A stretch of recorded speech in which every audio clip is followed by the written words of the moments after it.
Hey guys, welcome to Stability Before Strength. My name is Oscar and I'll be your guide through this 13-week training plan. This is week 1, day 2, and this workout burns between 405 calories to 605 calories.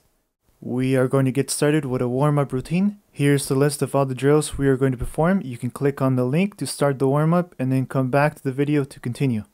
There is no running workout for today. Take this time to let your body rest and recover from running. Go straight into part 3.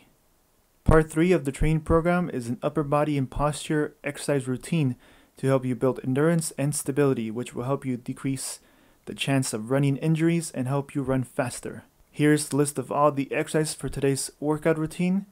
You can click on the link and it will take you straight into today's workout routine. This workout burns 276 calories if you finish one set of each exercise, which I highly recommend for the first few weeks because this workout is challenging. But if you do 2 sets of each exercise, then you'll be burning 552 calories. This workout takes about 25 to 30 minutes to complete. As soon as you're done with part 3, go straight into a cool down routine. You can click on the link to guide you through all the stretches. Here's the list of all the stretches that are included in this routine. A cool down is important because it helps stretch the muscles that you use today. This will keep the muscles healthy and injury free.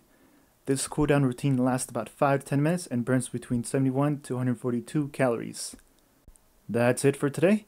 Remember, this is day 2 of phase 1 and that each phase lasts 3 weeks for a total of 13 weeks before the half marathon. Thanks for watching. I hope this video was helpful and informative. See you guys later.